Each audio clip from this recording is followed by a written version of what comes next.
جو مانگ تھی، وہ جو بھی حاجت روا تھا اس کی حاجت کو دور کر دیا گیا۔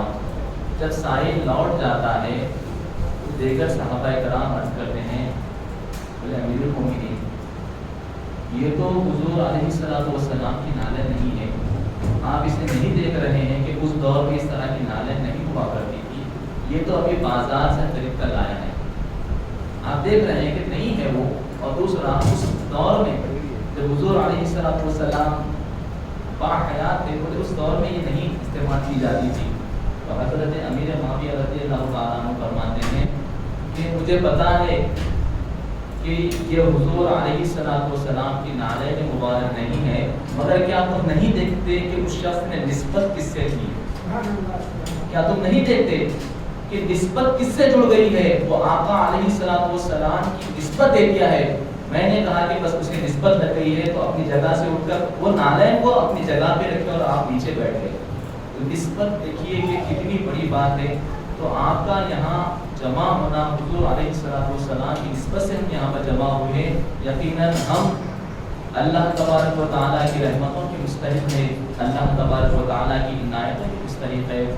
آپ نے بارہا سنا ہوگا کہ بازار مصر میں حضرت یوسف علیہ السلام کو بیچا جا رہا ہے، فروخت کیا جا رہا ہے، اور ہر ملک کے بادشاہ حاضر ہے کہ حضرت یوسف علیہ السلام کو خریدا جائے۔ ہر ملک سے آ رہے ہیں، بڑے بڑے تاجر آ رہے ہیں، بڑے بڑے بزنس مین آ رہے ہیں کہ بھئی ہم خریدیں گے لاکھوں کا سونا، ہیرے، موتی، جواہرات، نہ جانے کیا کیا، اپنی دولت، پوری سلطنت کی سلطنت لے کر حاضر ہے کہ حضرت یوسف علیہ السلام کا بازار مصر میں بیچا جا رہا ہے اور ہم حضرت یوسف علیہ السلام کو خریدیں گے۔ خریدنے والے تو بہت آئے، کسی نے دیکھا کہ ایک بڑھیا 4-5 تاگے کے بنڈل ٹوٹے لے کر وہ بھی چل پڑی، بازار مصر جا رہی ہے۔ لوگوں نے پوچھا، اے بڑھیا تم کہاں جا رہے ہو؟ بولے بیٹا میں سنی یوسف کو بازار میں بیچ رہے تھے مصر کے، میں بھی خریدنے جا رہی ہوں۔ تو لوگ مذاق اڑائے، بولے دیکھو بڑھیا سٹیا گئی ہے، بولے پاگل ہو گئی ہے، وہاں پر بڑے بڑے بادشاہ کی دال نہیں کر رہی ہے، وہاں لوگ ہیرے لے کر آئے ہیں، جواہرات لے کر آئے ہیں، دولت لے کر آئے ہیں، سلطنت بھی لے کر آ گئے ہیں حضرت یوسف علیہ السلام کو خریدنے کے لیے۔ لوگ اس بڑھیا پہ ہنسنے لگے، لوگ اس کا مذاق اڑانے لگے، بولے سٹیا گئی ہے، بولے پاگل ہو گئی ہے، بولے یہ کیا خریدے گی فلاں فلاں۔ بڑھیا نے کہا بیٹا مجھے پتا ہے کہ میں یوسف کو خرید نہیں سکتی، یقیناً کئی ملکوں کے بادشاہ وہاں پر آئے ہیں، کئی تاجرین وہاں پر آئے ہیں، کئی بڑے بڑے بزنس ٹائکونز وہاں پر آئے ہوئے ہیں، مجھے پتا ہے کہ میں یوسف کو خرید نہیں سکتی، مگر کل بروز حشر جب اللہ تبارک و تعالیٰ پوچھے گا کہ میرے یوسف کو خریدنے کے لیے بازار مصر میں کون کون آئے تھے، اے فرشتوں وہ رشتوں پیش کرو، تو وہ فہرست میں میرا نام بھی آ جائے گا۔ میں اسی نسبت کے لیے وہاں پر جا رہی ہوں، میں اسی نسبت کو حاصل کرنے کے لیے کہ بازار مصر میں یوسف کو کون کون خریدنے آئے، جب اللہ تبارک و تعالیٰ پوچھے گا تو فہرست میں تو بہت ساروں کے نام آئیں گے، مگر اس بڑھیا کا بھی نام آ جائے گا۔ تو جب اللہ کی رحمت برستی ہے تو یہ نہیں دیکھتی کہ اسی لیے کہتے ہیں کہ جہاں پر محافل منعقد ہوتے ہیں، ایک نیک بندہ بھی اگر شامل ہو جاتا ہے تو پوری محفل کامیاب ہو جاتی ہے، تمام کی مغفرت بھی کر دی جاتی ہے، تمام کی مغفرت ہو جاتی ہے۔ ایک دفعہ حج کا زمانہ تھا، تمام لوگ حج کرنے کے لیے گئے اور اس وقت کم و بیش 6 لاکھ آدمی حج کرنے کے لیے گئے۔ حج مکمل ہوا، اس کے بعد 2 بزرگ آپس میں گفتگو کر رہے ہیں کہ ہم نے حج تو کر لیا، ہم اللہ کے دربار میں حاضر تو ہوئے ہیں، پتہ نہیں کہ ہمارا حج قبول ہوا یا نہیں ہوا۔ فکر مند ہے، اللہ والے ہیں، عبادت کرے بعد ہی فکر مند ہوتے تھے، ہم تو نہ عبادت کر کے فکر مند ہوتے ہیں، نہ عبادت کو چھوڑ کر فکر مند ہوتے ہیں، ہم غفلت کی زندگی گزارتے ہیں۔ تو اللہ والے آپس میں ملے اور گفتگو کر رہے ہیں کہ ہمارا حج قبول ہوا یا نہیں ہوا۔ غم ہے، متفکر ہے، پریشان حال ہے، زندگی میں ایک موقع ملا ہے، اتنی دور سے ہم اپنے ملک کو چھوڑ کر آئے ہیں، کئی چیزیں لگی ہوئی ہے، گفتگو کرتے کرتے شام کا وقت ہو گیا، وہ اپنے مقام پہ جا کر سو گئے۔ کیا دیکھتے ہیں خواب میں کہ ایک فرشتہ ہے، دوسرے فرشتے سے کہہ رہا ہے کہ پتہ ہے تمہیں اس سال کتنے لوگ حج کرنے آئے؟ دوسرے فرشتے نے کہا مجھے نہیں پتا۔ بولے اس سال 6 لاکھ آدمی حج کرنے کے لیے آئے۔ پھر اس فرشتے نے پوچھا کہ کتنے لوگوں کا حج قبول ہوا تمہیں پتا ہے؟ بولے نہیں پتا ہے۔ بولے صرف 6 آدمی کا قبول ہوا، خالی بس 6 لاکھ میں سے صرف 6 آدمی کا قبول ہوا، باقی کس کا بھی قبول نہیں ہوا۔ بزرگ یہ خواب دیکھتے ہیں، جاگ جاتے ہیں، رات بھر اللہ کی عبادت کرتے ہیں، استغفار کرتے ہیں، ساروں قطار رو رہے ہیں مولا وہ 6 میں میرا نام شامل ہے کہ نہیں۔ دن بھر خیر کرے، خیرات کرے، صدقہ کرے، عبادت کر رہے ہیں، کثرت سے استغفار کر رہے ہیں، رو رہے ہیں۔ دن سارا اسی طرح گزر گیا، روتے روتے اللہ کی یاد میں متفکر ہو کر کہ میرا حج قبول ہوا یا نہیں ہوا۔ پھر ایک رات آئی، پھر سو گئے، خواب میں دیکھ رہے ہیں کہ وہ 2 فرشتے پھر شامل، پھر حاضر ہے خواب میں، اور آپس میں گفتگو کر رہے ہیں کہ پتہ ہے، بولے آج اللہ کی عنایتیں ہو گئی ہیں، بولے اللہ کی رحمت جوش میں آ گئی ہے، اللہ تعالیٰ نے فیصلہ کیا ہے کہ وہ 6 لوگوں کے صدقے میں تمام 6 لاکھ آدمی کا حج قبول کر لیا جائے۔ وہ 6 لوگوں کے صدقے میں تمام کا حج قبول کر دیا جائے۔ تو اللہ کی رحمت جب جوش میں آتی ہے، نہیں دیکھتی کہ کون خطا کار ہے، کون زیادہ نمازی ہے، کون پرہیزگار ہے۔ جب اللہ کی رحمت جوش میں آتی ہے، جب نوازنے کے لیے بیٹھتے ہیں تو بے شمار نواز دیتے ہیں۔ واللہ یرزق من یشاء بغیر حساب، کہ اللہ تعالیٰ جب نوازنے بیٹھتے ہیں تو بلا حساب و کتاب نوازنے بیٹھتے ہیں۔ پھر آپ اور ہم تو میلاد کی نسبت سے یہاں پر جمع ہوئے ہیں۔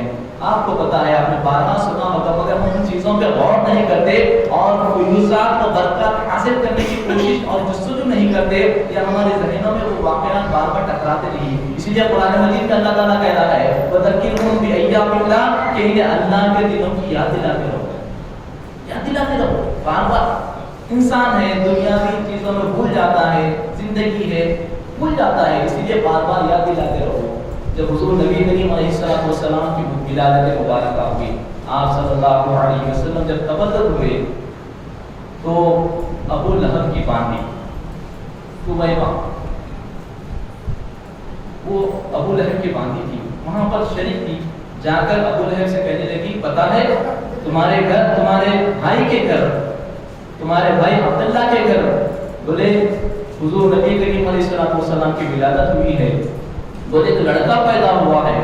تو خوشی میں ابو لہب نے کیا کیا، یہ 2 انگلیوں سے کہا، منہ سے بھی نہیں کہا، اشارے سے کہا، یہ اشارہ تھا، یہ 2 انگلیاں کہ آزاد، آج سے تو آزاد ہے، آج سے تو آزاد ہے، کتنا کہا، حضرت سویبہ آزاد ہو گئی۔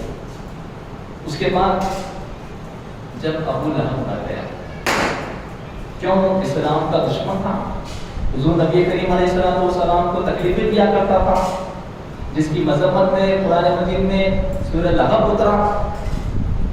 جب وہ مر گیا، حضرت عباس رضی اللہ تعالیٰ عنہ آپ دیکھتے ہیں اور اسے دریا فرماتے ہیں، بول تیرے ساتھ کیا گزری، اللہ تعالیٰ نے تیرے ساتھ کیا معاملہ کیا، تو دنیا میں بہت شریف تھا، بولے حضور علیہ السلام کو بڑا ستایا کرتا تھا، بڑی تکلیفیں دیا، تو بول اللہ تعالیٰ نے تیرے ساتھ کیا معاملہ کیا، جب تو قبر میں گیا تو تیرے ساتھ کیا معاملہ پیش آیا۔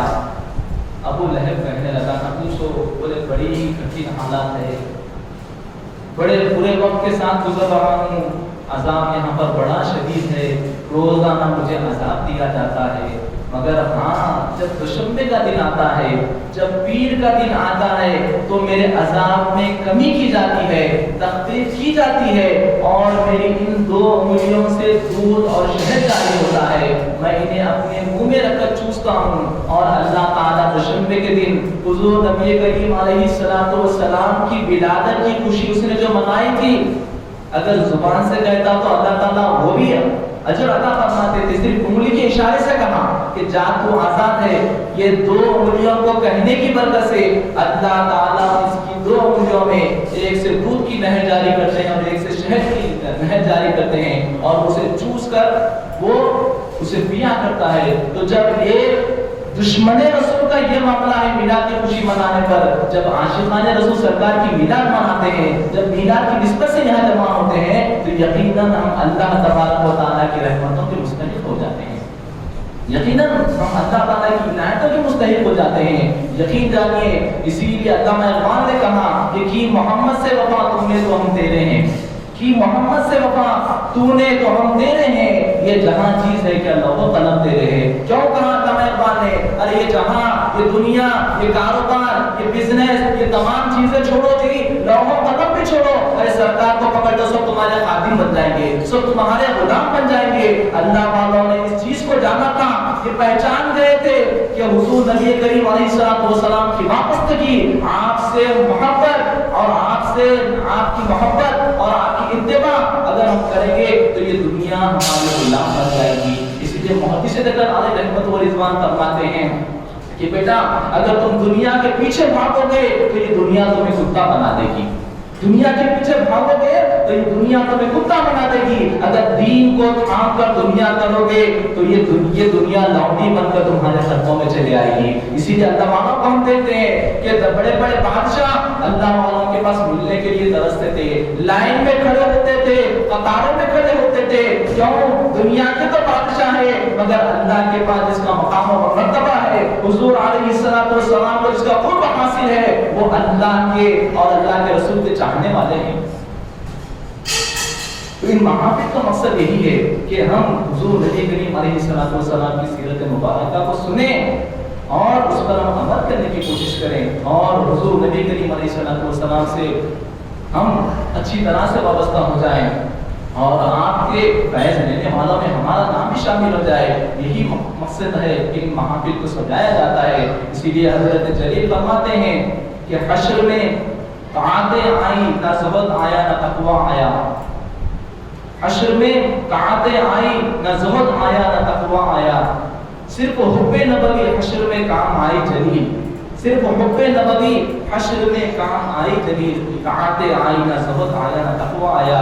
یہی محبت دنیا میں بھی کام آنے والی ہے, آخرت میں بھی کام آنے والی ہے. دنیا کے ہر معاملے میں, ہر چیزوں میں آپ کو برکت ہونے والی ہے. آپ عاشق رسول بن کر تو دیکھیے, پھر دنیا آپ کی عاشق ہو جائے گی, آپ سے بات کرنے کے لیے ترسنے لگے گی. ارے آپ کے چہرے دیکھنے کے لیے ترسے گی. کیوں کہ ان کے چہروں پہ ایک الگ ہی نور ہوا کرتا ہے, ایک الگ ہی جمال ہوا کرتا ہے, جو حضور نبی کریم علیہ السلام سے وابستہ ہو جاتے ہیں. کثرت سے درود شریف کے ہدیے پیش کرتے ہیں, آپ صلی اللہ علیہ وسلم کی سنتوں پر چلتے ہیں, ان کے چہرے نورانی ہو جاتے ہیں, ان کی گفتگو نورانی ہو جاتی ہے, ان کے حالات اللہ تبارک و تعالیٰ ایسے سنوار دیتے ہیں, جہاں پر جس کام کے لیے نکل جاتے ہیں تو اللہ کی تائید ان کے لیے ہو جاتی ہے. وہ جس معاملے کے لیے جاتے ہیں اللہ تعالیٰ سامنے والوں کے دلوں کو بدل دیتے ہیں. یہ تمام برکتیں یقیناً دنیا میں بھی حاصل ہونے والی ہے اور آخرت میں بھی حاصل ہونے والی ہے. اسی لیے حضور نبی کریم علیہ السلام سے وابستہ ہو جائیے